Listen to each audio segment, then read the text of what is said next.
అరే! ఇగ ఇంట్లో మమ్మీలందరికి ఇంతే గదా! ఇంట్లో ఎన్ని రకాల సామాన్లున్నా మళ్ళీ మార్కెట్‌లో కొత్తదొచ్చిందంటే అది మన ఇంట్లో ఉండాల్సిందే. ఇన్‌స్టాగ్రామ్ రీల్‌లో మా అమ్మకి స్టీల్ పోపుల డబ్బా చూసిందంటే గప్పట్సంతే ఆర్డర్ పెట్టు అంటుంది. అమ్మ ఇంట్లో ఇత్తడిదుంది, ప్లాస్టిక్‌దుంది గిదెందుకే అంటే దీని ఫీచర్స్ ఎక్స్‌ప్లెయిన్ చేస్తుంది మా అమ్మ.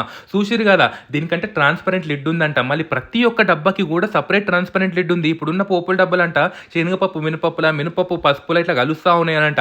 చాలా ఇబ్బందయితుంది. దీనికి దేనికి దానికి మూతుంది. అది గూడా ట్రాన్స్‌పరెంట్ ఉంది కాబట్టి సేఫ్టీగుంటది. అంతేగాకుండా మధ్యలో ఒక స్టీల్ పెద్ద డబ్బొచ్చింది. మనం ఉప్పు, కారం గిట్లా ఇందులో యేసుకున్నామనుకో చిల్లుమొచ్చే ఛాన్సెస్ ఉంటాయి. పైన ప్లాస్టిక్ బైఫికేషన్ వచ్చింది కాబట్టి ఉప్పు, కారం, పసుపు, ధనియాల పొడి అన్నీ ఒకటే దాంట్లో పెట్టేసుకొని, దీనికి కూడా మూతొచ్చింది కాబట్టి, మనం వంట చేసుకునేటప్పుడు ఒక్కసారి డబ్బా తీసేసుకొని వంట అయిపోయిన తర్వాత లోపల పెట్టొచ్చుంది. ఇంత కన్విన్సింగ్ ఫీచర్స్ చెప్పినాక ఆర్డర్ పెట్టలేకుండా ఉండలేకపోయినా ఆర్డర్ పెట్టేసిన.